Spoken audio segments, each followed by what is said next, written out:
രോഗസൗഖ്യം നൽകും, ജീവൻ നൽകും. കഫർനാം കഫർനാം കഫർനാം കഫർനാം കഫർനാം. മിശിഹായിലെ സ്നേഹം നിറഞ്ഞ ബഹുമാനപ്പെട്ട സിസ്റ്റേഴ്സ്, സ്നേഹമുള്ള മാതാപിതാക്കളെ, സഹോദരി സഹോദരങ്ങളെ, വാത്സല്യമുള്ള കുഞ്ഞുമക്കളെ, നമ്മൾ വായിച്ചു കേട്ട വചനഭാഗം പത്രോസിൻ്റെ വിശ്വാസ പ്രഖ്യാപനത്തെക്കുറിച്ചിട്ടാണ്. ഈശോ ആരെന്നാണ് ഈശോ ചോദിച്ചത്. മറ്റു പലരും പറയുന്നത് എന്താണ്? ജെറമിയ എന്ന് പറഞ്ഞ പ്രവാചകന്മാരിൽ ഒരുവനാണെന്നൊക്കെ പറഞ്ഞു. രണ്ടാമതായിട്ട് ഈശോ അവസാനമായി ചോദിക്കുക, ഈശോ ഞാൻ ആരെന്നാണ് നിങ്ങൾ പറയുന്നത്? പത്രോസാണ് അതിന് മറുപടി പറഞ്ഞത്, നീ ജീവനുള്ള ദൈവത്തിൻ്റെ പുത്രനായ ക്രിസ്തുവാണെന്ന്.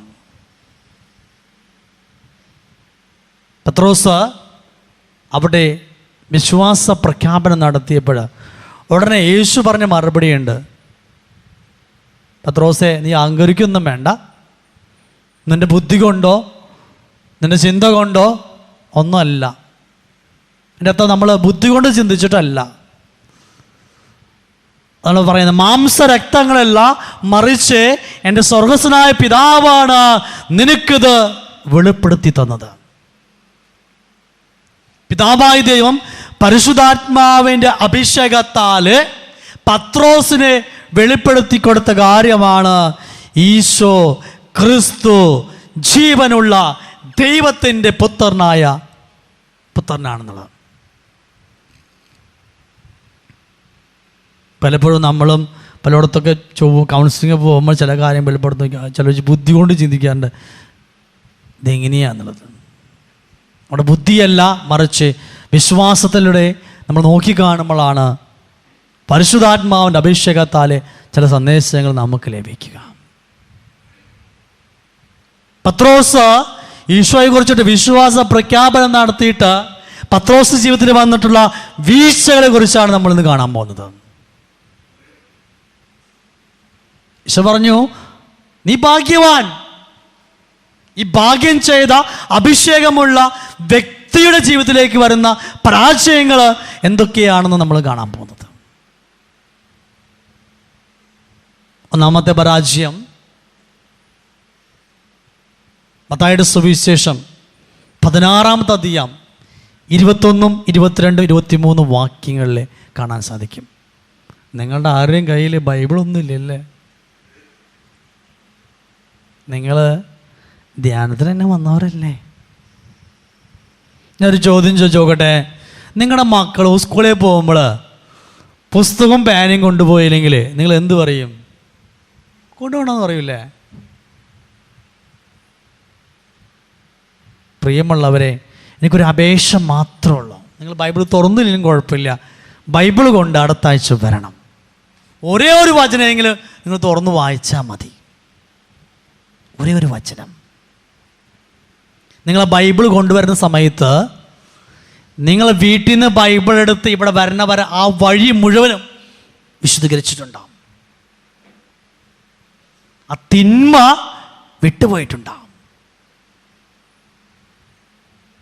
നമ്മളത് എടുത്ത് കാണുമ്പോൾ നമ്മുടെ തലമുറ അതിലേക്കൊരു ആഗ്രഹം പ്രകടിപ്പിക്കും. നമ്മൾ തൊടുന്നില്ലെങ്കിൽ നമ്മുടെ തലമുറയും തൊടില്ല. കാരണം വചനമാണ് നിങ്ങൾ വേറെ ഒത്തിരി കാര്യങ്ങൾ ചെയ്യുന്നത്. അതിനേക്കാളും 100 ഇരട്ടി അഭിഷേകമുണ്ട് വചനത്തിന്. കർത്താവിൻ്റെ ജീവനുള്ള വചനമാണ്. അവിടെയാണ് നമ്മൾ ജീവിക്കേണ്ടത്. മാത്രമല്ല, നമ്മൾ ഈ വചനമെടുത്ത് കൊണ്ടുപോകുമ്പോൾ ആ പോകുന്ന വഴിയുടെ തിന്മകളൊക്കെ മാറിപ്പോകുന്നതായിട്ട് കാണാൻ സാധിക്കും. ആപത്ത് അപകടങ്ങളൊക്കെ വിട്ട് മാറിപ്പോകും. അപ്പം നിങ്ങൾ വിചാരിക്കും ഞങ്ങൾ മനസ്സിൽ ഗ്രഹിച്ചോളാം. അപ്പം അങ്ങനെയാണെങ്കിൽ നിങ്ങളുടെ മക്കൾ ഇനിയിപ്പോൾ ജൂൺ മാസം സ്കൂളിൽ പോവില്ലേ, പുസ്തകം കൊടുത്തയക്കണ്ട, പേനയും കൊടുത്തയക്കണ്ട, മനസ്സിൽ ഗ്രഹിച്ചോട്ടെ. അത് നിങ്ങൾ സമ്മതിക്കില്ല. ഏതെങ്കിലും ഒരു ദിവസം ഒരു നോട്ട് എഴുതാണ്ട് വന്നാൽ ഞാൻ ചീത്ത പറയാനാകണം. നീ എവിടെ നോക്കിയിരുന്നോടാന്ന് ചോദിച്ചിട്ട്. കർത്താവ് വീണ്ടും പറയുന്നതെന്നറിയോ? പാപം ചെയ്യാതിരിക്കാനായിട്ട് ഒരേ ഒരു മാർഗമുള്ളൂ. എന്താ? വചനം വായിക്കുക. നമ്മൾ ചെയ്യുന്ന പാപത്തിലെ ഒരു 70% പാപം ചെയ്യുന്ന അവയവം ഏതാണെന്നറിയോ? ഏതാ? കണ്ണ്. ഞാൻ പറഞ്ഞതല്ല കേട്ടാ. നിങ്ങൾ പറയും രഞ്ജിത്തച്ഛൻ വന്ന് പറഞ്ഞു. അല്ല, വചനം പറയുന്നതാ. കണ്ണാണ് ശരീരത്തിന്റെ വിളക്ക്. കണ്ണ് കുറ്റമറ്റതെങ്കിൽ ശരീരം കുറ്റമറ്റതായിട്ട് പാകും.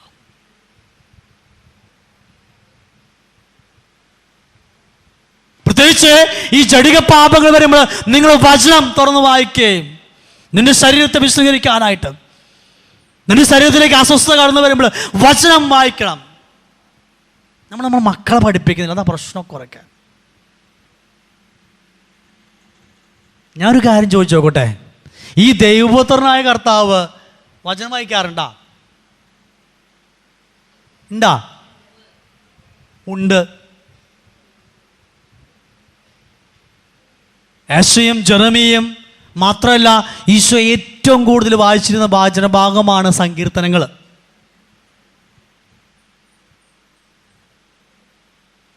ആ ദൈവപുത്രനായ ഈശോ ചെയ്യാമെന്നുണ്ടെങ്കിൽ പിന്നെ നമുക്ക് എന്താ ചെയ്യത്ര മടി? ഇനി ഏത് വിശ്വാസം എടുത്ത് നോക്കിക്കോ നിങ്ങൾ. അവരുടെയൊക്കെ ബൈബിൾ വായിച്ച് പൊടിഞ്ഞു പിടിക്കണ്ടോ? നമ്മുടെ ബൈബിള് പൊടി പിടിച്ചിട്ടിരിക്കണ്ടോ? എന്നിട്ട് തമ്മിൽ വ്യത്യാസം അതാ. ഈശോ കൃത്യമായിട്ട് വചനം വായിച്ചിരുന്നു. കൃത്യമായിട്ട് അതിന് തെളിവുകളുണ്ട്. പ്രത്യേകിച്ച് സങ്കീർത്തനങ്ങൾ ഈശോ ഇടയ്ക്കിടയ്ക്ക് വിട്ടുകൊണ്ടിരുന്നു. അതുകൊണ്ട് നിങ്ങൾ ധ്യാനത്തിന് വരാൻ ആഗ്രഹിക്കുന്നുണ്ടെങ്കിൽ, അടുത്ത ആഴ്ച മുതൽ വരാൻ ആഗ്രഹിക്കുന്നുണ്ടെങ്കിൽ ബൈബിൾ കൊണ്ടുപോകും. അതുകൊണ്ടും നിങ്ങളുടെ കയ്യും കാലും ഒടിയൊന്നുമില്ല. മാത്രമല്ല, ഒത്തിരി അഭിഷേകം നിങ്ങൾക്ക് ബൈബിള് പിടിക്കുമെന്നെ കിട്ടും. ഒന്നും വായിച്ചില്ലെങ്കിലും വേണ്ട. കാരണം കർത്താവിൻ്റെ വചനം ഇരുതല വാളിനേക്കാളും മൂർച്ചയുള്ളതാണ്. അത് മാംസത്തിലും മച്ചയിലും കയറി സൗഖ്യം ലഭിക്കുന്നതാ. ആ ഒരു ബോധ്യം നമുക്കുണ്ടാകണം. ഒത്തിരി സൗഖ്യങ്ങൾ സംഭവിക്കുന്നത് വചനത്തിൻ്റെ അഭിഷേകത്താലാണ്. ഒത്തിരി വിശുദ്ധാത്മാക്കളെ മാനസാന്തരപ്പെടുത്തിയതും വചനമാണ്, കർത്താവിൻ്റെ വചനം.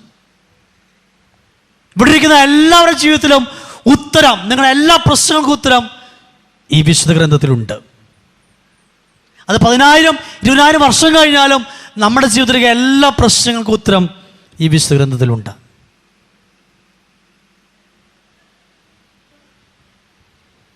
അപ്പം വചനം വായിച്ചു കഴിഞ്ഞാൽ നമ്മുടെ കണ്ണുകളുടെ വിശുദ്ധീകരണം നടക്കുന്നത് വചനം വായിക്കുമ്പോഴാണ്. നമ്മുടെ ശരീരത്തിൻ്റെ വിശുദ്ധീകരണം നടക്കുന്നത് വചനം വായിക്കുമ്പോഴാണ്. ബിഷപ്പ് ഫ്രാൻസിസ് സേവ്യർ, ഞാൻ ഈ സമ്പാളൂർ കൺവെൻഷൻ അവിടെ പോയപ്പോഴാണ് എനിക്ക് മനസ്സിലായത്, ഇത്രയും അഭിഷേക സ്ഥല. ഈ ബിഷപ്പ് ഫ്രാൻസിസ് സേവ്യർ അവിടെ താമസിച്ച്, ഈ ഫ്രാൻസിസ് സേവ്യറിൻ്റെ കൂടെ എപ്പോഴും ഒരു വിശുദ്ധ ഗ്രന്ഥം ഉണ്ടാവും. ഒരു ക്രൂശ് രൂപം, ഒരു വിശുദ്ധ ഗ്രന്ഥം, പിന്നെ അവിടെ സഭയുടെ നിയമാവലി, 3 കാര്യങ്ങൾ സഞ്ചി ഉണ്ടാവും ബിഷപ്പ് ഫ്രാൻസിസ് സേവ്യറിൻ്റെ കൂടെ. ഈശോ ഏറ്റവും കൂടുതൽ ഇഷ്ടപ്പെടുന്ന വചനഭാഗങ്ങളാണ് സങ്കീർത്തനങ്ങൾ. ഈശോക്ക് ഏറ്റവും ഇടയ്ക്കിടയ്ക്ക് ഈശോ ചൊല്ലിക്കൊണ്ട സങ്കീർത്തന ഭാഗം ഏതാണെന്ന് അറിയാൻ പറ്റുമോ? ഏതായിരിക്കും? ക്ലൂ പറയാം. 15, 23, 51, 91.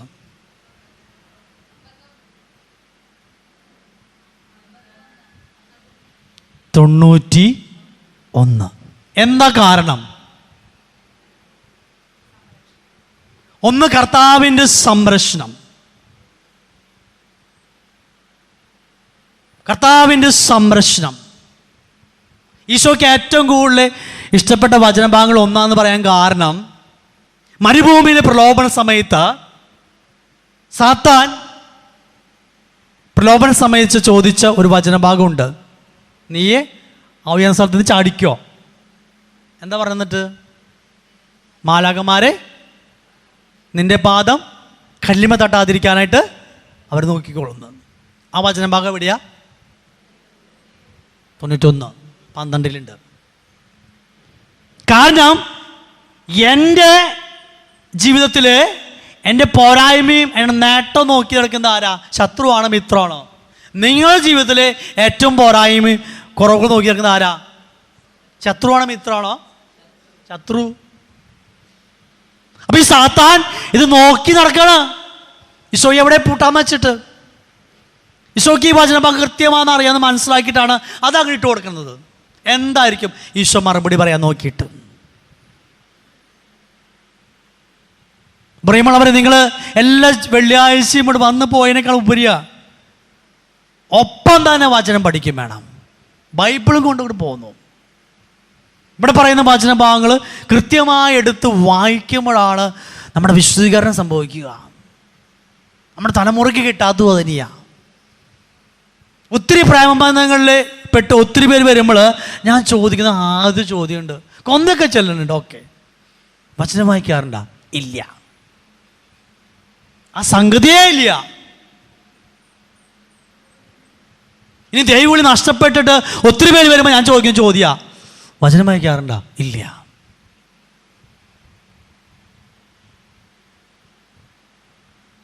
വചനം വായിക്കുമ്പോൾ നിന്റെ ജീവിതത്തെ കർത്താവ് എടുത്ത് ഉപകരണമാക്കി അഭിഷേകമാക്കി മാറ്റും. ആ കണ്ണിന് വിശദീകരണം വഴിയായിട്ട് ശരീരത്തെ, ബുദ്ധിയെ, അറിവിനെ, ചിന്തയെ ഒക്കെ വിശദീകരിക്കാനായിട്ട് സാധിക്കും. എൻ്റെ വിഷയം അതല്ല, വിഷയം മാറിപ്പോയതാ. അപ്പം അതുകൊണ്ട് നമ്മൾ അടുത്ത ആഴ്ച വരുമ്പോൾ ബൈബിൾ കൊണ്ടുവരാം, ഒരു പാനി നോട്ട് പുസ്തകം കൊണ്ടുവരാം. അത് കാണുമ്പോൾ തന്നെ നിങ്ങളുടെ മക്കൾക്ക് ഒരു പ്രചോദനമാണ് ബൈബിൾ തുറന്ന് വായിക്കാനായിട്ട്. ശരിയായിരിക്കാം, നിങ്ങൾ ഒത്തിരി ദൂരത്തുനിന്ന് വരുന്നവരൊക്കെ ഉണ്ടാവും. ആ ബൈബിൾ ചുമന്ന് നിങ്ങളുടെ കൈയൊന്നും ഒടിയില്ല. മറിച്ച് എത്രമാത്രം നിങ്ങൾ ആ ബൈബിളോട് ചേർന്ന് നിൽക്കുമ്പോൾ ഒത്തിരി അഭിഷേകങ്ങൾ ദൈവം നിങ്ങൾക്ക് നൽകും, നിങ്ങളെ ശക്തിപ്പെടുത്തും. ഇവിടെ കുന്നംകുളത്ത് ധ്യാനം തുടങ്ങുന്ന മുമ്പ് ചിയാരങ്കലിയിലാണ് ധ്യാനമൊക്കെ നടത്തിയിരുന്നത്. ആ സമയത്ത് ഒരു ചേട്ടൻ എന്നെ കാണാൻ വന്നു. ധ്യാനത്തിലെ ചേട്ടനായിരുന്നു. ഞാൻ ചേട്ടനെ വേണ്ടി പ്രാർത്ഥിച്ചു കഴിഞ്ഞപ്പോൾ കർത്താവ് എനിക്കൊന്ന് കാണിച്ചു തരാൻ കാര്യം, ഒരു സമ്പൂർണ്ണ ബൈബിള് ഈ നെഞ്ചോട് ഇങ്ങനെ നമ്മുടെ ഡാനിയൽസിൻ്റെ പോലെ നെഞ്ചോട് ചേർത്ത് പിടിച്ചൊരു പടം, ഒരു പിക്ചർ എനിക്ക് കാണിച്ചു തരുന്നേ. അപ്പം ഞാൻ വിചാരിച്ചു ഈ ചേട്ടൻ ഒരു വചന പ്രഘോഷകനാണെന്ന്. ഞാൻ ചേട്ടനെ ചോദിച്ചു, ചേട്ടൻ വചന പ്രഘോഷകനാണെന്ന് ചോദിച്ചു. ചേട്ടൻ പറഞ്ഞു അല്ല എന്ന് പറഞ്ഞു. അപ്പോൾ എനിക്ക് വീണ്ടും കൺഫ്യൂഷനായി. ഞാൻ ചേട്ടനോട് പറഞ്ഞു, ചേട്ടന് വേണ്ടി പ്രാർത്ഥിക്കുമ്പോൾ കർത്താവ് കാണിച്ചിരുന്ന കാര്യം ഈ ഒരു വിശുദ്ധ ഗ്രന്ഥം നെഞ്ചോട് ഇങ്ങനെ ചേർത്ത് പിടിച്ചിരിക്കുന്ന ഭാഗമാണ്. ചേട്ടൻ പൊട്ടിക്കരഞ്ഞു. എനിക്ക് ആകെ അങ്കലാപ്പിലായി. ചേട്ടൻ പറഞ്ഞു, അച്ഛാ, ഒരു 3-4 വർഷം മുമ്പ് എൻ്റെ ഹൃദയത്തിൻ്റെ വാൽവിന് ബ്ലോക്ക് വന്നു. 80, 40, 50% ബ്ലോക്കായി. ഞാൻ കുഴഞ്ഞു വീണു.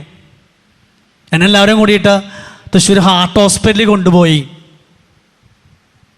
അവിടെ വെച്ച് ഡോക്ടർ എൻജിയോഗ്രാം ചെയ്ത് കഴിഞ്ഞപ്പോൾ 3 ബ്ലോക്ക് ഉണ്ടെന്ന് പറഞ്ഞു. എൻജിയോപ്ലാസ്റ്റി ചെയ്യാൻ പറഞ്ഞു. എനിക്ക് ഹോസ്പിറ്റലിൽ പോവാമെന്ന് പറഞ്ഞ അച്ഛാ ഭയങ്കര പേടിയാണ്. ഞാൻ ഡോക്ടറോട് പറഞ്ഞു, ഡോക്ടറെ ഒന്നും ചെയ്യേണ്ട, എന്തെങ്കിലും മരുന്ന് എനിക്ക് ഇഷ്ടമില്ല, അല്ലെങ്കിൽ നിവൃത്തികേടോണ്, എന്തെങ്കിലും മരുന്ന് കഴിച്ചാൽ ഞാൻ കഴിച്ചോളാം, തന്നാൽ കഴിച്ചോളാം. ഡോക്ടർ പറഞ്ഞു ഒരു നിലയ്ക്കും സാധിക്കില്ല, ഇത് എൻജിയോപ്ലാസ്റ്റി ചെയ്ത് സ്റ്റണ്ട് ഇടണമെന്ന് പറഞ്ഞു, നിർബന്ധമായിട്ട് സ്റ്റണ്ട് ഇടണമെന്ന് പറഞ്ഞു. ചേട്ടൻ മനസ്സിലൂടെ ഡോക്ടറെ മരുന്ന് തരാൻ പറഞ്ഞപ്പോൾ ഡോക്ടർ 1 മാസത്തേക്ക് മരുന്ന് കൊടുത്ത് 1 മാസം കഴിഞ്ഞ് വരാൻ പറഞ്ഞു. അന്ന് മുതൽ ഈ ചേട്ടൻ ഞായറാഴ്ച മാത്രമേ പള്ളിയിൽ പോവുള്ളൂ. അത്ര വിശ്വാസം, അത്ര പ്രാർത്ഥനയൊന്നുമില്ല. അന്ന് മുതൽ കുർബാനയ്ക്ക് പോയപ്പോൾ നമുക്ക് ശ്രദ്ധാപൂർവ്വം പരിശുദ്ധ ശ്രവിക്കാം. എൻ്റെ വചനം ഭാഗം കഴിയുമ്പോൾ വൈദികൻ ഇങ്ങനെ മുഖം പിടിച്ചിട്ട് സമാധാനം നിങ്ങളോട് എന്ന് പറഞ്ഞു. അതുവരെ ചേട്ടൻ പള്ളി പോവാറൊക്കെ ഉണ്ട്. അന്നാണ് ഈ സമാധാനം നിങ്ങളോട് വാക്ക് അദ്ദേഹം ശ്രദ്ധിച്ചത്. കാരണം ഇന്ന് എൻ്റെ സമാധാനം നഷ്ടപ്പെട്ടിരിക്കുക. ഇന്ന് എൻ്റെ സമാധാനം നഷ്ടപ്പെട്ടിരിക്കെങ്കിലേ ഇവിടുത്തെ വൈദികൻ ബൈബിൾ പഠിച്ച് പറയാണ് സമാധാനം നിങ്ങളോട് കൂടെ എന്ന്. ആരും പറഞ്ഞു കൊടുത്തില്ലേ, ചേട്ടനൊരു ഉൾപ്രേരണ, ഈ വിശുദ്ധ ഗ്രന്ഥം ആണല്ലോ എനിക്ക് സമാധാനം തരുന്നത്. അന്ന് മുതൽ ചേട്ടൻ ബൈബിൾ വായിക്കാൻ തുടങ്ങി. മാത്രമല്ല ഈ കിടന്നുറങ്ങുമ്പോഴും കിട്ടുന്ന സമയങ്ങളൊക്കെ ഈ വിശുദ്ധ ഗ്രന്ഥം നെഞ്ചോട് ചേർത്ത് പിടിക്കാൻ തുടങ്ങി. അന്ന് മുതൽ കുർബാന മുടക്കിയിട്ടില്ല, ചേർത്ത് പിടിക്കാൻ തുടങ്ങി. 1 മാസം മരുന്ന് കഴിച്ച് ഹാർട്ട് ഹോസ്പിറ്റലിൽ പോയിട്ട് ചെക്ക് ചെയ്ത് നോക്കി. ഡോക്ടർ അത്ഭുതപ്പെട്ടു, ഈ മനുഷ്യനും അത്ഭുതപ്പെട്ടു. ആ 3 വാൽവിൻ്റെ ബ്ലോക്കും തുറന്നിരിക്കുന്നു. ഒന്ന് കരഘോഷമൊഴിക്കാൻ. കർത്താവിൻ്റെ വചനത്തിന് ശക്തി അത് അലയടിക്കും. കർത്താവിൻ്റെ വചനം നിങ്ങൾ വേണ്ടി പരീക്ഷിച്ച് നോക്കിക്കോ. നിങ്ങളുടെ മരങ്ങൾ ഫലം പുറപ്പെടുവിക്കുന്നില്ലെങ്കിൽ നിങ്ങൾ യേശുനാമത്തിൽ പോയിട്ട് ആ മരത്തിനോട്, തെങ്ങിനോടോ മാവിനോടോ വചനം പറഞ്ഞു നോക്കിയാൽ അവർ ഫലം പുറപ്പെടുവിക്കും. അല്ലെങ്കിൽ മൃഗങ്ങളോട് വചനം പറഞ്ഞു നോക്കിയാൽ അവർ കൃത്യമായിട്ട് അനുസരിക്കും. നമ്മൾ മാത്രമേ മാറ്റമില്ലാത്തുള്ളൂ. വചനം നമ്മൾ വായിച്ച് അത് ധ്യാനിച്ചു കഴിയുമ്പോൾ നമ്മുടെ ജീവിതത്തിലേക്ക് അഭിഷേകങ്ങൾ, അനുഗ്രഹങ്ങൾ ഒഴുകുന്നത് അവിടെയാണ്. അത് നമ്മുടെ ജീവിതത്തിൻ്റെ അടിത്തറ. നമ്മുടെ ആകുലത മാറും, ടെൻഷൻ മാറും. നിങ്ങളെ ശക്തിപ്പെടുത്തുന്നത് കർത്താവിൻ്റെ വചനമാണ്. നമുക്ക് വിഷയത്തിലേക്ക് കടക്കാം. 16-ാമത്തെ അധ്യായം 21, 22, 23 വാക്യങ്ങളിലെ യേശു തൻ്റെ പീഡാനുഭവത്തെക്കുറിച്ചിട്ടും ഉത്ഥാനത്തെക്കുറിച്ചിട്ടും 1-ാം പ്രവചനം നടത്തിയപ്പോൾ പത്രോസ് പറഞ്ഞു, നിനക്കത് സംഭവിക്കാതിരിക്കട്ടെ. കാരണം ഈശോ എന്തിനു വേണ്ടി വന്നത് ഈ ലോകത്തിലേക്ക്? മരക്കുരിശിൽ മരിച്ച് ഉത്ഥാനം ചെയ്ത് ഈ ലോകത്തെ പാപത്തിൽ നിന്ന്, അന്ധകാരത്തിൽ രക്ഷിക്കാനാണ് ഈശോ ഇവിടെ കടന്നു വന്നത്. ഇതുപോലെ കുരിശിൽ കടന്ന് മരിച്ച് രക്തം ചിന്താനായിട്ട്. അതിനെക്കുറിച്ച് പറഞ്ഞപ്പോൾ പത്രോസ് പറയാ, നിനക്ക് സംഭവിക്കാതിരിക്കട്ടെ എന്ന്.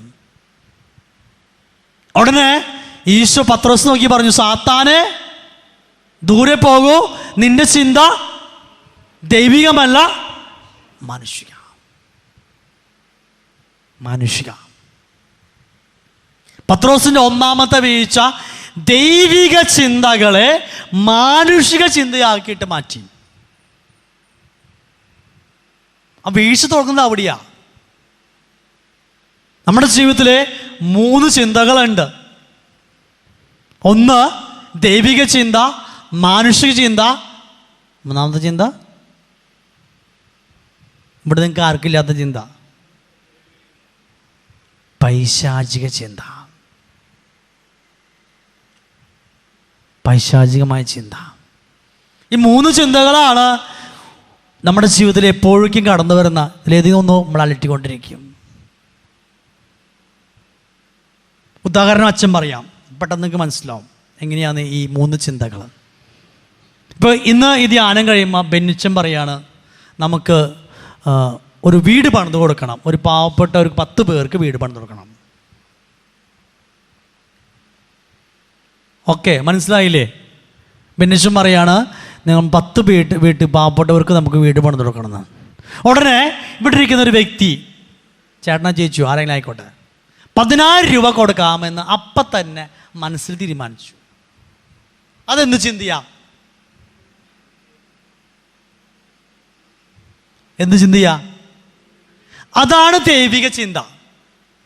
കുറച്ച് കഴിഞ്ഞപ്പോൾ ഈ ചേട്ടൻ വീട്ടിൽ പോയിട്ട് ആലോചിച്ചു, അവിടെ 10,000 പേരില്ലേ, 10,000 വെച്ചു, ഇപ്പം ഞാൻ തന്നെ കൊടുക്കുന്ന നിർബന്ധമില്ലല്ലോ, 5,000 ആക്കി. എന്ത് ചിന്തയാ? മാനുഷികം. ഇനി മൂന്നാമത്തെ ചിന്ത പറഞ്ഞുതരാം. മൂന്നാമത്തെ ചിന്തയാണ് പൈശാചികം. ഇപ്പം ബെന്നിച്ചന് ഇപ്പം എന്തിൻ്റെ കേടാ? അച്ഛൻ അവിടെ ആ വചനം പറഞ്ഞ് ഇരുന്നാൽ മതിയില്ലേ? അച്ഛൻ എന്തിനാ ഈ പാവപ്പെട്ടവർക്ക് വീട് പണിയാൻ കൊടുക്കാൻ പോണേ? ഇതിൻ്റെ വല്ല ആവശ്യമുണ്ടാ? ഒന്നും കൊടുക്കൂല. മാത്രമല്ല ഇറങ്ങിയിട്ട് ഒരു 10 പേരെടുത്ത് പറയും, അതേ ആ ബെന്നിച്ച് തലയ്ക്ക് വട്ടാന്നുണ്ട്, ഈ അവിടെ വചനം പറഞ്ഞ ധ്യാനകേന്ദ്രം ഇരുന്നാൽ മതി, ഈ 10 പാവപ്പെട്ടവർക്കൊക്കെ വീട് പണിയാൻ വല്ല ആവശ്യമുണ്ടാ? കൊടുക്കുന്നവരെയും കൂടിയും മുടക്കിയുണ്ടാവും. അതാണ് എന്ത് ചിന്ത? ഇവിടെ നിങ്ങൾക്ക് ഇല്ലാത്ത ചിന്തയാട്ടാ. നിങ്ങൾക്ക് ഇവിടെ ഉള്ളവർക്കൊക്കെ ദൈവീ ചിന്ത മാത്രമേ ഉള്ളൂ, പൈശാചിക ചിന്ത.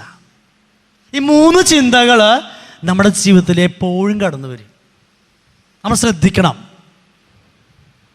3 ചിന്തകൾ നമ്മുടെ ജീവിതത്തിൽ എന്ത് സംഭവം ഉണ്ടായാലും ഈ 3 ചിന്തകൾ കടന്നു വരും. നമ്മളെടുക്കേണ്ടത് ദൈവിക ചിന്തയാണ്.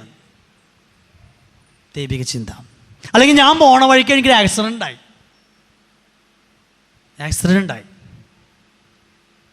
ഞാൻ പോണ വഴിക്ക് എനിക്കൊരു ആക്സിഡൻ്റ് ഉണ്ടായി. എനിക്ക് 3 തരത്തിൽ ചിന്തിക്കാം. ദൈവികമായി ചിന്തിക്കാം, മാനുഷ്യമായി ചിന്തിക്കാം, പൈശാചികമായി ചിന്തിക്കാം. ദൈവമായി ചിന്തിക്കുമ്പോൾ കർത്താവേ വേറെ കൂടുതൽ ആപത്തൊന്നും എനിക്കില്ലല്ലോ, നിങ്ങൾക്ക് ഞാൻ നന്ദി പറയുന്നു. മാനുഷ്യമായി ചിന്തിക്കുമ്പോൾ എന്നാലും എൻ്റെ വണ്ടിയുടെ ഭാഗങ്ങളൊക്കെ അവിടെയൊക്കെ തവിട് പൊടിയായിട്ടുണ്ട്, സാരമില്ല, കൈക്ക് പരിക്കുണ്ട്, എന്നാലും എന്നാലും ഞാൻ ദൈവം എന്നെ പ്രത്യേകിച്ച് സംരക്ഷിച്ചൊന്നും ഇല്ലല്ലോ, ഞാൻ കുറെ പ്രാർത്ഥിച്ചതല്ലേ, ഓക്കെ. ചെറിയ വിഷമവും നിരാശയൊക്കെ ഉണ്ടാവും കുറച്ച് നേരത്തേക്ക്, അത് കഴിഞ്ഞ് റെഡിയാവും. അത് മാനുഷ്യ ചിന്ത. മൂന്നാമത്തെ ചിന്ത പൈശാചികം വരുമ്പോൾ എങ്ങനെയെന്നറിയോ? ഞാനിപ്പോൾ എല്ലാ ദിവസവും പള്ളിയിൽ പോകുന്നുണ്ട്, വെള്ളിയാഴ്ച ദിവസം ഗാകുലത്തെ വന്നു, എന്നിട്ട് കർത്താവ് എനിക്ക് ഈ ആപത്ത് വെച്ചില്ലേ, ഈ ആക്സിഡൻ്റ് ഉണ്ടായില്ലേ, ഇനി ഞാൻ പള്ളിയിൽ പോകണില്ല, കുർബാനയുമില്ല, കുംഭസാരവുമില്ല, വെള്ളിയാഴ്ച ഗാകുലത്തേക്കും പോകണില്ല, നിർത്തി. ആ ചിന്തയാണ് പൈശാചിക ചിന്ത. എനിക്ക് ഏകദേശം പിടുത്തം കിട്ടിയത് മനസ്സിലാവുന്നതാണ്. അപ്പോൾ പത്രോസ് ദൈവിക ചിന്തകളെ മാനുഷിക ചിന്തയൊക്കെ മാറ്റി. അവൻ്റെ ഒന്നാമത്തെ വീഴ്ച അവിടെയാണ് നമുക്ക് കാണുവാൻ സാധിക്കുക. രണ്ടാമതായിട്ട് മത്തായിയുടെ സുവിശേഷം 26-ാമത്തെ അധ്യായം 33-ാമത്തെ വാക്യം. പത്രോസ് പറയുകയാണ്, ആരൊക്കെ ഇടറിയാലും ഞാൻ ഇടറില്ല. ആരൊക്കെ ഇടറിയാലും ഞാൻ ഇടറില്ല. ഞാൻ എന്ന പ്രശ്നം, ഞാൻ എൻ്റെ, അവിടെ ഒരു സ്വാർത്ഥതയുണ്ട്. പെട്ടെന്ന് മനസ്സിലാവാൻ ഞാൻ ഒരു കാര്യം പറഞ്ഞുതരാം. ഇപ്പോൾ കുറമച്ചുമാരിവിടെ ഇരിക്കുന്നുണ്ട്. മോള് 10ാം ക്ലാസ് ഫുൾ A+ കിട്ടി. നിങ്ങൾ എന്ത് പറയും? ദൈവമേ നന്ദി എന്ന് പറയും. ഓക്കെ, എന്താ പറയുക നിങ്ങൾ? അല്ലെങ്കിലും ഇവള് എൻ്റെ മകളല്ലേ എന്ന്.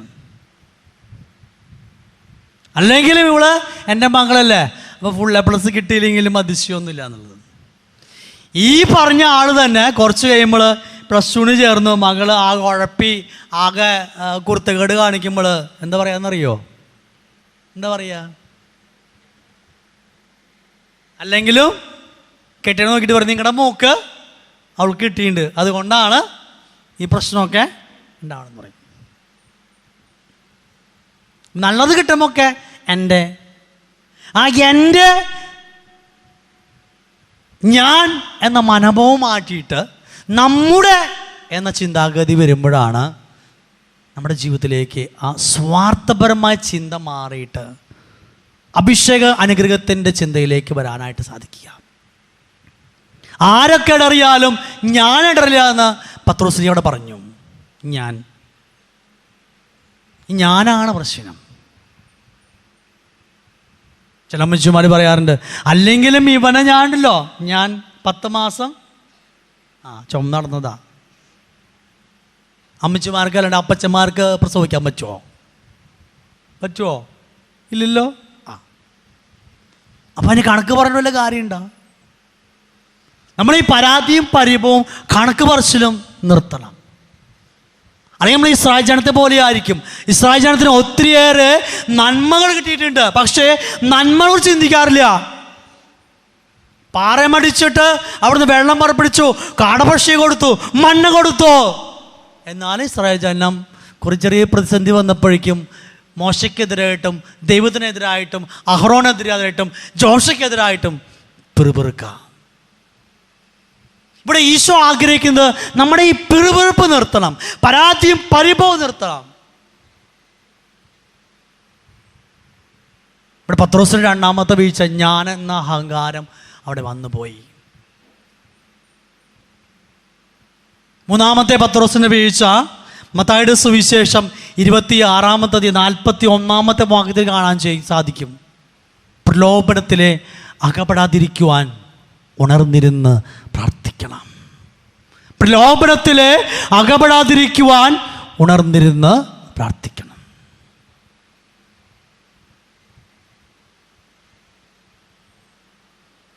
ഈശോ പത്രോസ് പറഞ്ഞ കാര്യമാണ്. കാരണം പ്രലോഭനമുണ്ട്. ഈശോയെ 3 പ്രാവശ്യം തള്ളി പറയുന്ന അറിയാം. അതിന് മുന്നോടിയായിട്ടുള്ള വാണിംഗ് ആണ്, പ്രലോഭനത്തിൽ അകപ്പെടാതിരിക്കുവാൻ ഉണർന്നിരുന്ന് നീ പ്രാർത്ഥിക്കണം. പത്രോസിന് പ്രാർത്ഥിക്കാൻ പറ്റിയിരുന്നില്ല. നമ്മുടെ പ്രാർത്ഥന എങ്ങനെയാവണമെന്നും ഈ പ്രാർത്ഥനയ്ക്ക് 2 പ്രാർത്ഥനകളുണ്ട്. മാനുഷ്യ പ്രാർത്ഥനയുണ്ട്, ദൈവിക പ്രാർത്ഥനയുണ്ട്. അത് നിങ്ങൾ മനസ്സിലാക്കി നല്ലതാ. ഈശോ ഗത്സമനിൽ പ്രാർത്ഥിച്ചു. എന്തായിരുന്നു പ്രാർത്ഥന എന്നറിയോ? എന്തായിരുന്നു പ്രാർത്ഥന? പിതാവേ, കഴിയുമെങ്കിൽ ഈ പാനപാത്രം എന്നിൽ നിന്ന് മാറിപ്പോട്ടെ. അതെന്ത് പ്രാർത്ഥനയാ? മാനുഷ്യ പ്രാർത്ഥന. കർത്താവേ, ഞാൻ 9 ആഴ്ച ഗാഗുൽത്തെ വന്ന് പ്രാർത്ഥിച്ചോളാം, എൻ്റെ കയ്യുമത്തെ വേന മാറണം. മാറിയില്ലെങ്കിൽ ഞാൻ ഇനി പള്ളിയും പോവില്ല, ഗാഗുൽത്തേക്ക് വരില്ല. അത് മാനുഷിക പ്രാർത്ഥനയാണ്.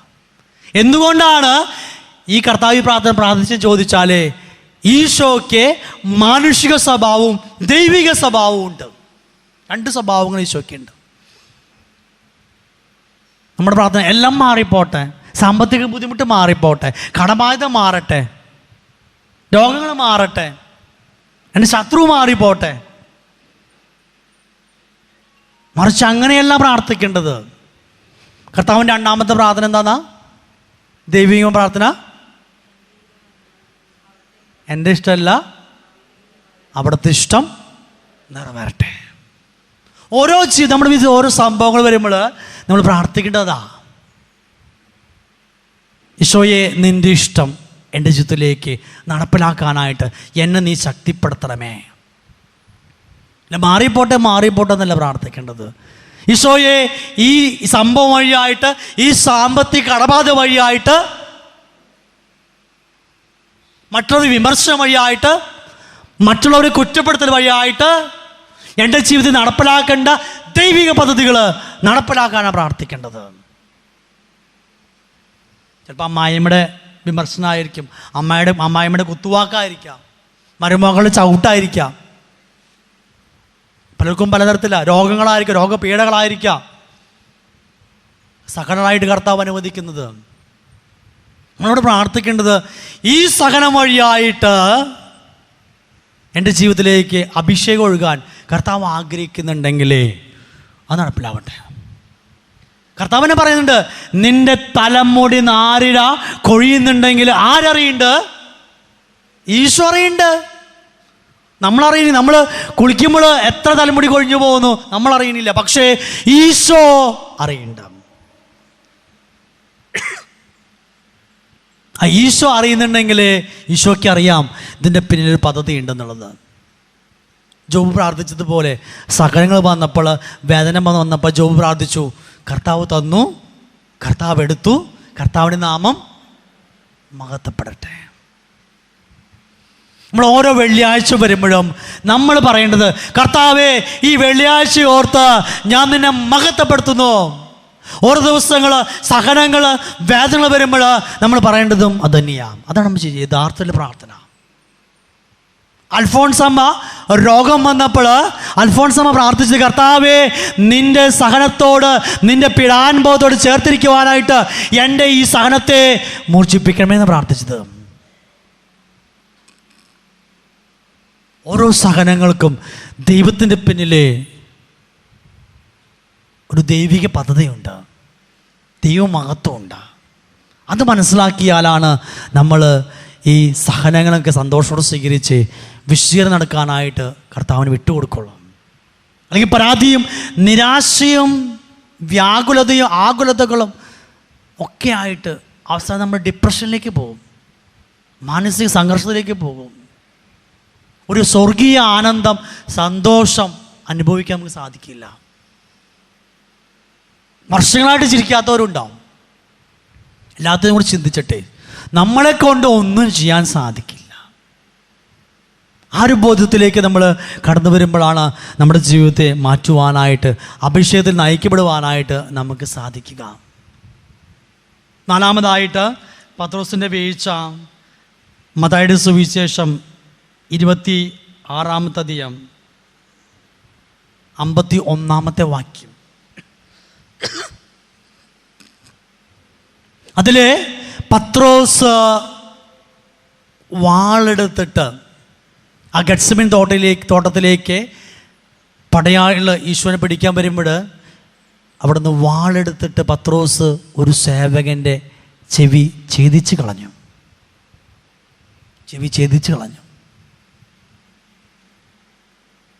3 വർഷം കൂടെ നടന്നിട്ട്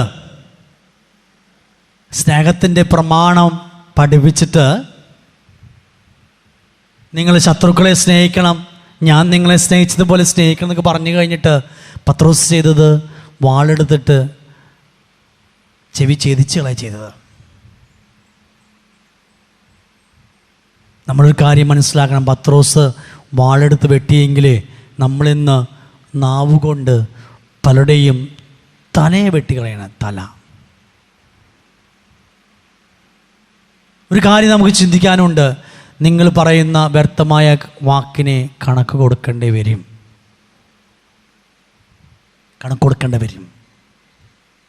നമ്മളൊരാളെ നാവ് കൊണ്ട് വേദനിപ്പിച്ചാലേ, അതിന് മുറിവായി കിടന്നാലേ നമ്മളെ കൊണ്ട് സൗഖ്യപ്പെടുത്താനായിട്ട് സാധിക്കില്ല. ഈശോയ്ക്ക് മാത്രമേ സാധിക്കുള്ളൂ. ഈശോ ചെവി ഛേദിച്ചു കളഞ്ഞപ്പോൾ പത്രോസ് ചെവി ഛേദിച്ചു കളഞ്ഞപ്പോൾ ആ ഛേദിച്ച ചെവി സൗഖ്യപ്പെടുത്താനായിട്ട് സാധിച്ചത് ഈശോയ്ക്കാണ്. ഈശോയ്ക്ക് മാത്രമേ സാധിക്കൂ. അങ്ങനെ എൻ്റെ ജീവിതത്തിൽ അനുഭവം പറയാം. ഞാൻ 2013 കുന്നംകുളത്ത് എത്തിയിട്ടുള്ളത്. 14 ഞാൻ പാലക്കാട് CM സിസ്റ്റേഴ്സിനെ ധ്യാനിപ്പിക്കാനായിട്ട് പോകുന്ന സമയത്ത് എൻ്റെ സുപ്പീരിയർ അച്ഛൻ ഒരു കാര്യമായിട്ട് പറഞ്ഞു. അപ്പോൾ എനിക്ക് പെട്ടെന്ന് കേട്ടപ്പോൾ ഇഷ്ടമായില്ല. ഞാൻ പെട്ടെന്ന് ദേഷ്യപ്പെട്ട് കഴിഞ്ഞിട്ട് ഞാൻ അവിടെ നിന്ന് കുന്നംകുളം ബസ് സ്റ്റാൻഡിലേക്ക് എത്തി. അവിടെ നിന്ന് ബസ് കയറി കഴിഞ്ഞിട്ട് ചൂണ്ടിലെത്തിയപ്പോൾ ഒരു മുഴുകുടിയൻ ബസ്സിൽ കയറി. ഞാൻ ഉടുപ്പിട്ടിട്ട് തന്നെയാണ്. ഒരു മുഴുകുടിയൻ ബസ്സിൽ കയറി. അന്നാണ് ഞാൻ ഒരു പ്രത്യേക ഒരു അഭിഷേകമാണെന്ന് മനസ്സിലാക്കിയത്. എന്തഭിഷേകം എന്നറിയോ? തെറിയഭിഷേകം. പരിശുദ്ധാത്മാവിൻ്റെ അഭിഷേകം, വചനാഭിഷേകം, പിന്നെ ഒരുപാട് അഭിഷേകങ്ങൾ കേട്ടിട്ടുണ്ട്. തെറിയഭിഷേകം എന്നൊരു അഭിഷേകം കൂടിയുണ്ട്. ഈ കൂടി എന്നെ പറയാത്ത തെറിയൊന്നുമില്ല. അപ്പം ഞാൻ ബസ്സിൻ്റെ ഫ്രണ്ടിലേക്ക് പോയി. അപ്പോൾ എൻ്റെ പിന്നാലെ നടന്ന് വീണ്ടും പച്ചത്തെറി വിളിക്കണേ. എൻ്റെ വിഷമെന്ന് ചോദിച്ചാൽ ഞാൻ ഉടുപ്പിലാണ്, ഒരാൾ പോലും പ്രതികരിക്കുന്നില്ല. ഒരവസ്ഥ നിങ്ങൾ ചിന്തിക്കണം. സാധാരണ അച്ഛനല്ലേ, ആരെങ്കിലും ഒരാളും ഇല്ല. ഞാൻ അവിടെ നിന്ന് കർത്താവിന് പ്രാർത്ഥിച്ചു, കർത്താവേ എൻ്റെ ഒരു ഗതികേട് നീ ഒന്ന് ആലോചിച്ച് നോക്കിയെന്ന് പറഞ്ഞു. ഉടനെ പരിശുദ്ധാത്മാവ് എന്നോട് പറഞ്ഞു, നീ എന്ത് പറഞ്ഞിട്ടാണ് ഇറങ്ങിപ്പോന്നേ? നീ എന്ത് പറഞ്ഞിട്ടാണ് ഇറങ്ങിപ്പോന്നത്? കൊടുത്തു കഴിഞ്ഞാൽ കൊള്ളത്തും കിട്ടുമെന്ന് പണ്ടത്തെ കാരണന്മാർ പറഞ്ഞിട്ടുണ്ട്. നീ എന്ത് പറഞ്ഞിട്ടാണ് ഇറങ്ങിപ്പോന്ന് ചോദിച്ചു. അപ്പം എനിക്ക് കാര്യം മനസ്സിലായി. ഞാൻ പരിശുദ്ധാത്മാവോട് പറഞ്ഞു, പരിശുദ്ധാത്മാവേ ഞാൻ പോയിട്ട് മാപ്പ് പറഞ്ഞോളാം തിരിച്ചു ചെല്ലുമ്പോൾ. അങ്ങനെ മനസ്സിൽ പറഞ്ഞുള്ളോ ഞാൻ ചെന്നിട്ട് മാപ്പ് പറഞ്ഞോളാം എന്നുള്ളത്. അപ്പോഴേക്കും ബസ് കൈപ്പറമ്പത്താറായിട്ടുണ്ട്. ഇത് പറഞ്ഞ എൻ്റെ മനസ്സിൽ ചിന്തിച്ചുള്ളോ ഉടനെ ബാക്ക് സീറ്റിൽ നിന്ന് 2 ചേട്ടന്മാർ ചാടി എഴുന്നേറ്റു. ഈ മദ്യപിച്ച് വന്ന ചേട്ടനോട് പറഞ്ഞു, ഇനി ഒരു അക്ഷരം മിണ്ടിയാലേ അടിച്ച് തന്നെ ഷെയ്പ്പ് പട്ടെന്ന് പറഞ്ഞു. അമലേക്ക് ടിക്കറ്റ് എടുത്ത ആള് മുണ്ടൂരെത്തപ്പോൾ ഇറങ്ങിപ്പോയി. അവിടെ ഞാൻ ചോദിച്ചത്, ഈ 2 ചേട്ടന്മാർ മുമ്പും ഈ ബസ്സിലുണ്ടായിരുന്നില്ലേ? അപ്പോൾ എന്താ അവർ മിണ്ടാണ്ടിരുന്നേ? ചില കാര്യങ്ങൾ അങ്ങനെയാ, അത് ദൈവത്തിൻ്റെ പദ്ധതിയാ. എന്നെ വിശദീകരിക്കാനായിട്ട് ദൈവം ഒരുക്കുന്നതാ. ദൈവം ഒരുക്കുന്നതാ. നിങ്ങളെക്കുറിച്ചൊരു ഒരാള് വിമർശനം പറയുമ്പോൾ, ചെയ്യാത്ത തെറ്റിനെ കുറിച്ച് പറയുമ്പോൾ നിങ്ങൾ സന്തോഷിക്കുക വേണ്ട, നിങ്ങൾ സങ്കടപ്പെടല്ല വേണ്ടത്. കാരണം ദൈവം നിനക്കൊരു കൃപ തരാനായിട്ട് ആഗ്രഹിക്കുന്നുണ്ട്. അതിനുള്ള ഒരു ടെസ്റ്റാണത്, ടെസ്റ്റ്. നേരെ മറിച്ച് നിങ്ങളെ കുറിച്ചിട്ട് ഒരാൾ നല്ലത് പറഞ്ഞാൽ നിങ്ങൾ സൂക്ഷിച്ചോ, നിങ്ങൾക്ക് ബാക്കിയോടെ ഒരു സഹനം ഉറപ്പാണ്. ബൈബിളിൽ തന്നെ ഉദാഹരണമുണ്ട്. ഞാൻ പറഞ്ഞില്ലേ, നമ്മുടെ ജീവിതത്തിലെ എല്ലാ കാര്യങ്ങൾക്കും ഉദാഹരണം ബൈബിളുണ്ട്. ജോബിനെ കുറിച്ചിട്ട് നല്ലത് പറഞ്ഞു. ജോബിന് പണി കിട്ടി. ജോബിനെ കുറിച്ചിട്ട് പിശാച് പിന്നെ അവൻ്റെ സമ്പത്തിന് കൈവച്ചു, ആരോഗ്യത്തെ കൈവച്ചു, എല്ലാ സുഹൃത്തുക്കളെ മാറ്റി, ഭാര്യയെ വരെ എതിരാക്കി. പക്ഷെ ജോബ് തളർന്നില്ല, ജോബിന് നിരാശ വന്നില്ല. ദൈവത്തിൽ ആശ്രയിച്ചു. ദൈവത്തിൽ ആശ്രയിക്കുന്നവർക്ക്, ദൈവത്തിൽ വിശ്വസിക്കുന്നവർക്ക് എന്ത് പ്രതിസന്ധി വന്നാലും, എന്ത് പ്രശ്നം വന്നാലും ദൈവം അവരെ കൈപ്പിടിച്ചുയർത്തും. ഒരു പ്രോസസ്സാണ്, സമയമെടുക്കും. അച്ഛാ ഞാൻ 2 ആഴ്ച വന്ന് പ്രാർത്ഥിച്ചു, ഒന്നും ശരിയായില്ല, പിന്നെ വരാണ്ടിരുന്നു. അത് വിശ്വാസത്തിൻ്റെ അല്ലെങ്കിൽ ഒരു ആത്മീയത തലല്ല. നമ്മുടെ പ്രശ്നങ്ങൾ വരുമ്പോൾ കൂടുതൽ പ്രാർത്ഥിക്കുക വേണ്ടത്, പ്രാർത്ഥന നിർത്തല്ല വേണ്ടത്. അപ്പം അതിനായിട്ട് ഈ പത്രോസിൻ്റെ 4-5 വീഴ്ച നമ്മൾ കണ്ടു. ആ വീഴ്ചയിലൊക്കെ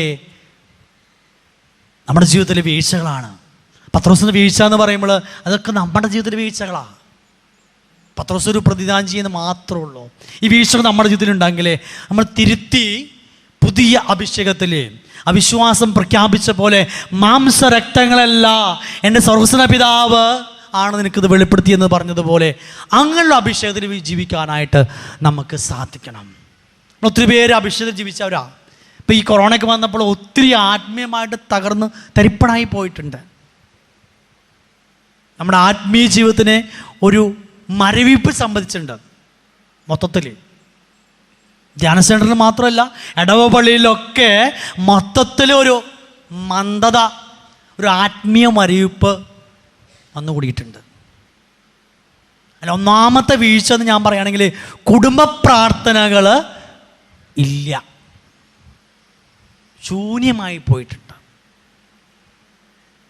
കുടുംബ പ്രാർത്ഥനകൾക്ക് ആ കുടുംബത്തിൻ്റെ കൂട്ടായ്മയ്ക്ക് തടസ്സം വന്നിട്ടുണ്ട്. അതിന് ഒന്നാമത്തെ കാര്യം മൊബൈലാണ്.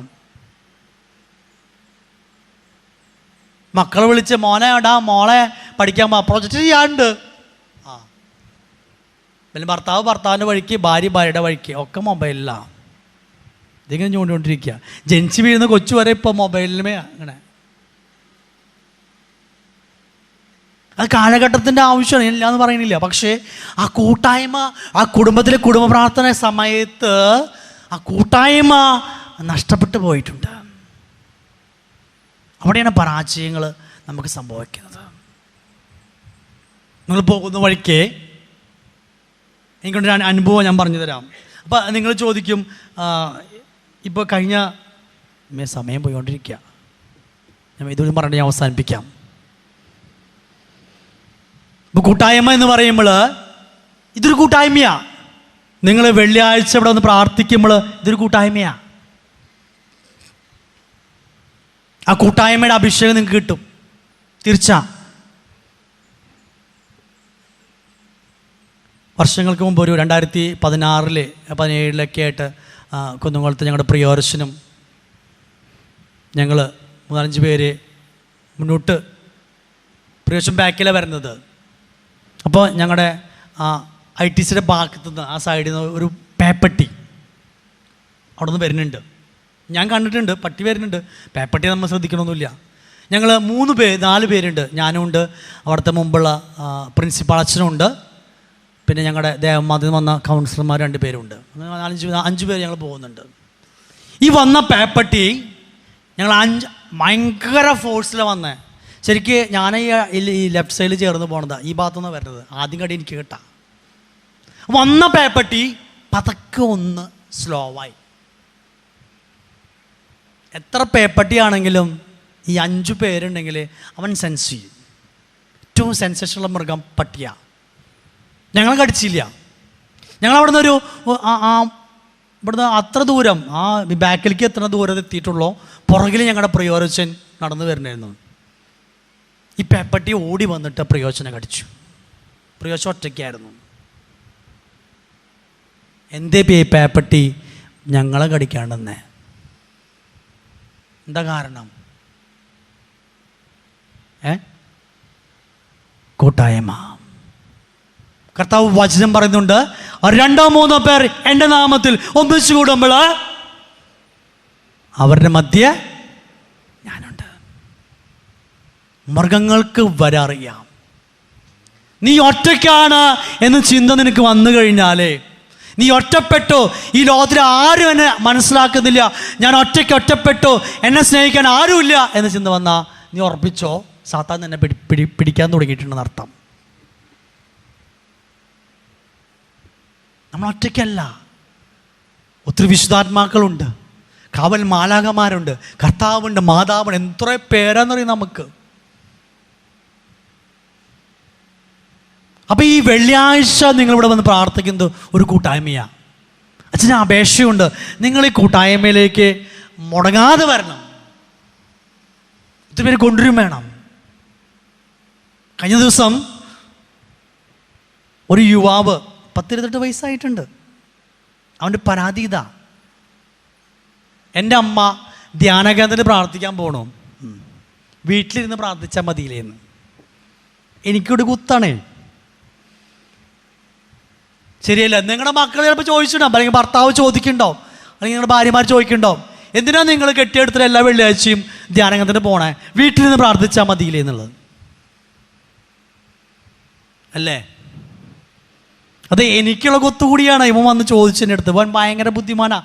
IT ഫീൽഡിൽ എനിക്ക് വേണേൽ ഒരു 1 ലക്ഷം സാലറി വാങ്ങുന്നുണ്ട്, 1 ലക്ഷം മേലെ വാങ്ങുന്നുണ്ട്. ഭയങ്കര M.Tech കഴിഞ്ഞവനാ. ഞാൻ പറഞ്ഞു, മോടി ഇരിക്കി, ഞാൻ പറഞ്ഞുതരാമെന്ന് പറഞ്ഞു. അവിടെ ഇരുത്തി കസേരയിലവനെ. ഞാൻ ചോദിച്ചു, നീ സിനിമ കാണാൻ പോകാറുണ്ടാവും? പിന്നെ അച്ഛാ മൊബൈൽ സിനിമ കാണുന്നുണ്ട് ഇല്ലേ? മൊബൈലിൽ സിനിമ കാണുന്നുണ്ട്, TV-യിലും സിനിമ കാണുന്നുണ്ട് ഇല്ലേ? തിയേറ്ററിൽ പോയിട്ടും നമ്മൾ ശോഭാ സീറ്റിലാണെങ്കിൽ അടിപൊളി, അവിടെയും പോയിട്ട് സിനിമ കാണുന്നുണ്ട്. 3 തമ്മിൽ വ്യത്യാസമുണ്ടോ? എന്താ വ്യത്യാസം? 3 സിനിമയല്ലേ, അതിൽ ഭാഗത്തിന് വ്യത്യാസമുണ്ടോ? വ്യത്യാസമുണ്ട്. ആ എഫക്റ്റ് വ്യത്യാസമുണ്ട്. ഒറ്റയ്ക്ക് ഞാൻ മൊബൈലിൽ കാണുന്നതും ഈ LCD പ്രോജക്റ്റിൽ കാണുന്നതും തിയേറ്ററിൽ പോയി കാണുന്നതും വ്യത്യാസമുണ്ട്. നിങ്ങൾ വീട്ടിൽ നിന്ന് പ്രാർത്ഥിക്കുന്നതും നിങ്ങൾ ഈ ധ്യാന സെന്ററിൽ നിന്ന് പ്രാർത്ഥിക്കുന്നതും വ്യത്യാസമുണ്ട്. ഇത് അഭിഷേകത്തിൻ്റെ ഒരു കൂട്ടായ്മയാണ്. ആ കൂട്ടായ്മയോട് ചേർന്നിരിക്കുമ്പോൾ സാത്താനെ പേടിയുണ്ട്. അതുകൊണ്ട് പരമാവധി നിങ്ങളെ വെള്ളിയാഴ്ച ദിവസം വരാണ്ടിരിക്കാനായിട്ട് സാത്താൻ പ്രലോഭനം തരും. ആ സമയത്തായിരിക്കും ഛർദി, തലവേന, കാലുവേന ഒക്കെ. ഒരു ദിവസം നിങ്ങൾ മുടങ്ങിയിരുന്നാൽ മതി, പിന്നെ നിങ്ങൾ പിടിച്ചു, പിന്നെ വരാൻ പറ്റില്ല. ഇതൊരു കൂട്ടായ്മയാണ്. ആ കൂട്ടായ്മയോട് ചേർന്ന് നിൽക്കുമ്പോൾ നിങ്ങൾ തൊടാനായിട്ട് പറ്റില്ല. നിങ്ങൾ വിചാരിക്കുമോ എന്തുട്ട് വന്നിട്ട് പ്രത്യേകതയുണ്ട് മക്കളെ, പ്രത്യേകതയുണ്ട്. ആ കൂട്ടായ്മയോട് നമ്മൾ ചേർന്നിരിക്കുമ്പോൾ ദൈവത്തിൻ്റെ ഒരു അഭിഷേകത്തിൻ്റെ ഒരു അലയാടിയുണ്ട്, അത് നമുക്ക് കിട്ടും. അതിൻ്റെ ഒരു ശതമാനാംശം നമ്മളിലേക്കും വ്യാപരിക്കും. അപ്പോൾ തകർക്കാനായിട്ട് സാധനം പരിശ്രമിക്കുകയും ചെയ്യും, ഈ കൂട്ടായ്മ തകർക്കാനായിട്ട്. അപ്പം അതുകൊണ്ട് നിങ്ങൾ സാധിക്കുന്ന എല്ലാവരെയും വെള്ളിയാഴ്ച ദിവസം വന്ന് പ്രാർത്ഥിക്കണം, പറ്റാവുന്നവരെ കൊണ്ടുവരികയും ചെയ്യണം. അപ്പം നമ്മുടെ കൂട്ടായ്മ ശക്തിപ്പെടും. സുവിശേഷ പ്രഘോഷണം കൂടിയാ, സുവിശേഷ പേരയുടെ ഭാഗം കൂടിയാ. ദൈവം നിങ്ങളെ സമൃദ്ധമായിട്ടും ആസ്വദിച്ച് അനുഗ്രഹിക്കട്ടെ. പിതാവിൻ്റെയും പുത്രൻ്റെയും പരിശുദ്ധാത്മാവിൻ്റെയും നാമത്തിൽ ആമേൻ.